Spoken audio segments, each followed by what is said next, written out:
Hey everybody, welcome back to Bar Run Forge. It's Troy and it's time for another review video. Stick around.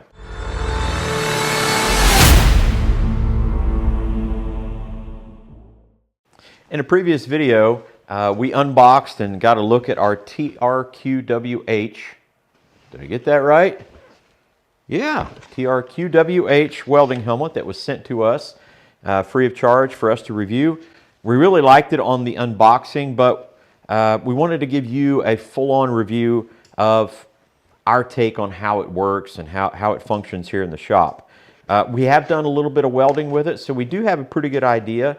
But what we want to do today is kind of do some side-by-side comparison of some of our other helmets that we have, all the way from old school to this thing, to our everyday welding helmet that we really like. So let's take a look at these. We'll try to make a real honest comparison to the new helmet, and then we'll give you our take on that. So let's start with a comparison. We're going to start with the old school flip shell and get an idea how difficult or how easy. It might be good, we don't know, but I know this is not what I want to use every day. It's got a small viewfinder. It's not auto darkening.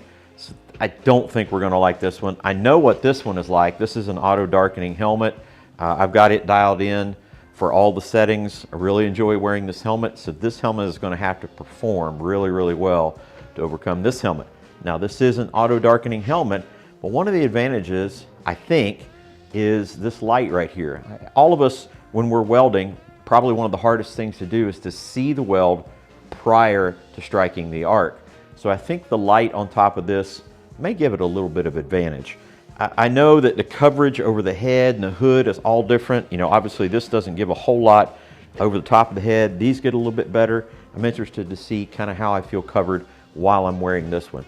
So we got a weld set up. We're going to turn the welder on, set these aside, use old school, and we'll just kind of work our way across the table. All right, let's give the old flip down shell a try. Okay, here we go.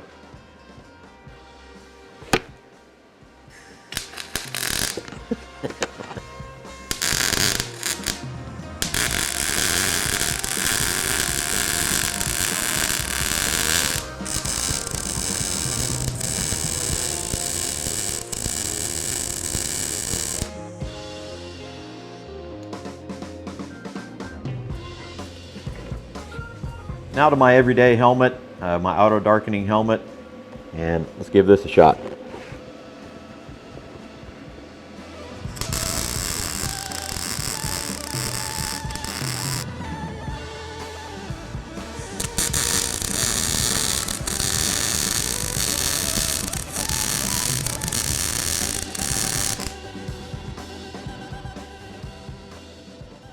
All right, now let's use the new helmet.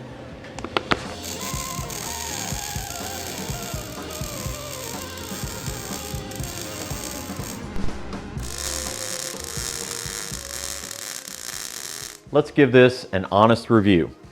And in comparison, you know, if you're used to using the old flip down shell, have at it. I'm not a big fan. First of all, the viewfinder is very small, and it's very easy when you flip down to lose your place where your weld is supposed to be. It is a single setting. There's no sensitivity to it all. It just is what it is, and they were great in their day. Now let's move on to what I've been using every day, the Metal Man. I think this is like a TSC brand, and I'm very pleased with this helmet. I really like this helmet. It does not have the natural color. It's still green, but that's fine. It doesn't bother me at all. I've got this one dialed in. I enjoy using it. It's comfortable. It has good coverage over the top of my head. That's one of the things I do want to bring up is fitment and all the other things that go with it. Now, we did have some issues trying to find out and dial in sensitivity and the auto darkening and everything on this helmet. But once we got it dialed in, this thing worked really good. I was very impressed. It has the natural light setting on it, so it actually gives you a real look at what's going on the weld. We tried it with several different sensitivity settings and darkening settings. We tried it with both lights. I think I like the single light a little bit better because it gives a very pointed light exactly where you're welding. If you're looking for a broader weld, I think maybe the big LED strip on the front is fine. I'll give you the downside in comparison to this one.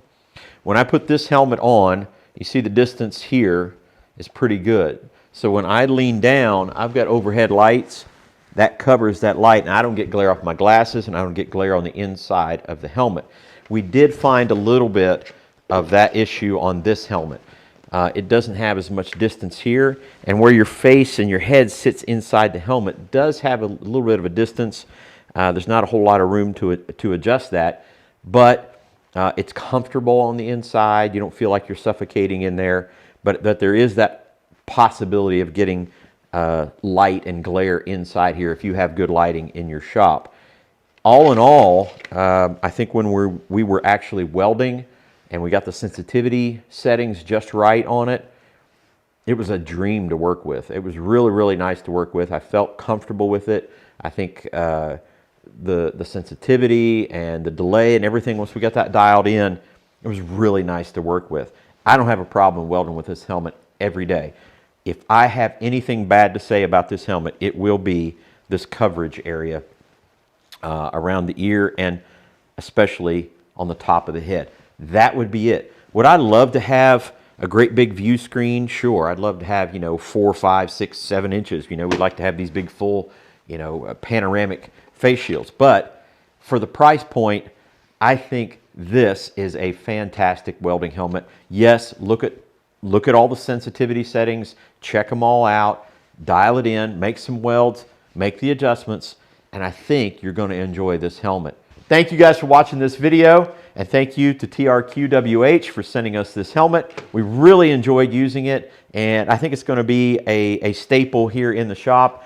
I'm going to keep my Metal Man helmet around, but I think I'll use this one a lot more now that I know we can make it work here in the shop. Again, thank you so much. We'll see you on the next one. God bless. Bye-bye.